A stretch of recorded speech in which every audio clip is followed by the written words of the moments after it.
ఎక్కడి నుంచో వచ్చి ఎన్నికల్లో పోటీ చేసి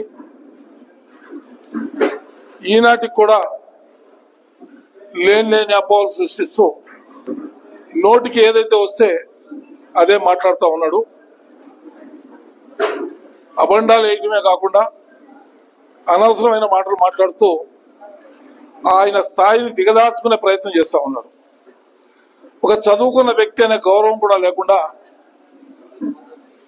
చేపల బజార్లో తిరిగేవాళ్ళలాగా అతని వ్యవహారం ఉంది.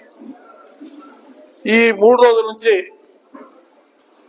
కాగజ్ నగర్ టూరిస్ట్ వీసా మీద వచ్చిన హైదరాబాద్ నుంచి వచ్చిన వ్యక్తి నోటుకొచ్చినట్టు మాట్లాడుతూ ఉన్నాడు. నేను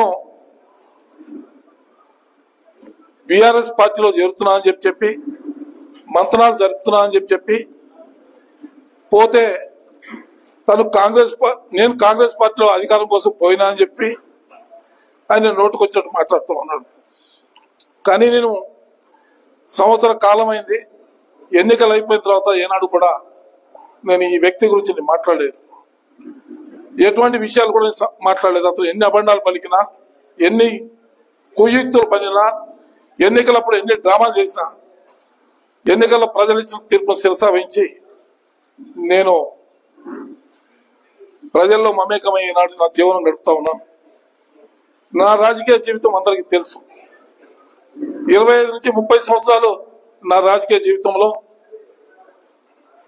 నా పరిధి పెద్దవాగు వరకే కాబట్టి అవసరమైనప్పుడు అవసరమైన నిర్ణయాలు తీసుకుంటూ నేను ప్రజల సేవలో ముందుకు పోయాను. మరి ఈ వ్యక్తి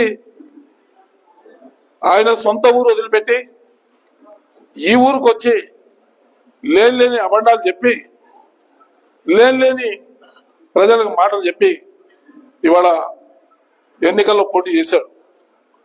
ప్రజలు తిరస్కరించారు. 46,000 ఓట్లు వచ్చినాయి, నాకు 60,000 ఓట్లు వచ్చినాయి.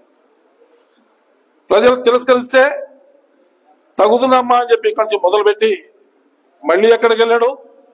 నాగర్ కర్నూలుకి వెళ్ళాడు. అక్కడ డిపాజిట్ రాకుండా తరుగుతే మళ్ళీ సిర్పూర్కి వచ్చాడు.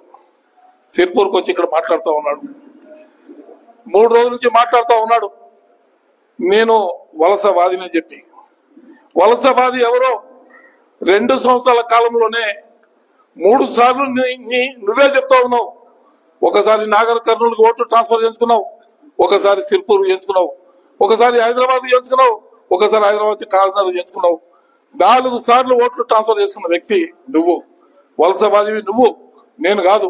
నేను పుట్టింది ఇక్కడ, నేను చదివింది ఇక్కడ, నేను బతికింది ఇక్కడ, నా తాత చచ్చిపోయింది ఇక్కడ, నా తండ్రి చచ్చిపోయింది ఇక్కడ, నేను చచ్చిపోతుంది ఇక్కడ, నా కొడుకు, నా మనవడు, నా వంశం, నా తరం అంతా కూడా ఇక్కడ గడిచింది. నువ్వు వచ్చేయాలని నన్ను వలసవాది అంటూ ఉన్నావు. నీదే ఊరు, నువ్వు నాగర్ కర్నూలు నుంచి నువ్వు ఇక్కడికి ఎట్లా వచ్చావు? నేను అడగలేదని చెప్పి అనుకుంటున్నావా? నేను అడగలేదు అనుకుంటున్నావా? అంటే ప్రజలు అడగలేదు అనుకుంటున్నావా? లేదా ప్రజలు పిచ్చోళ్ళు అనుకుంటున్నావా? అమాయకులు అనుకుంటున్నావా? నీ ఇష్టం వచ్చినట్టు మాట్లాడితే వింటా ఉండడానికి వలసవాదులు అని చెప్పి మాట్లాడితే వలసవాది అంటావు. నీకు నాగర్ కర్నూలులో ఎన్నోట్లు వచ్చినాయి, నువ్వు పోటీ చేస్తే ఎన్నోట్లు వచ్చి డిపాజిట్ దక్కలేదు నీ పుట్టిన ఊర్లో. నా నియోజకవర్గ ప్రజలు మంచోళ్ళు, సిర్పూర్ తాలూకా ప్రజలు చాలా మంచోళ్ళు, గౌరవించారు కాబట్టి నీకు 46,000 ఓట్లు వేశారు. కానీ నీ పుట్టిన ఊర్లో నీ చరిత్ర తెలుసు కాబట్టి, నీ కథ తెలుసు కాబట్టి నీకు ఎన్ని ఓట్లు వేశారు, నీకు డిపాజిట్ రాకుండా చేశారు. కానీ ఆ ఊరోళ్ళు, నా సిర్పూర్ బిడ్డలు నీకు గౌరవించి కలిసి నీకు డిపాజిట్ చేతికి పంపించారు. మళ్ళీ తగుదనమ్మా అని పార్లమెంట్ ఎన్నికల్లో వచ్చావు, మళ్ళీ వచ్చి బీఆర్ఎస్ తరఫున ప్రచారం చేశావు. ఎటుపోయినాయి నీ 46,000 ఓట్లు? నీ ఎమ్మెల్యేకి వచ్చిన 46,000 ఓట్లు ఎటుపోయినాయి? నీకు ఎన్ని ఓట్లు వచ్చినాయి? కేవలం 17,000 ఓట్లు మాత్రం వచ్చినాయి.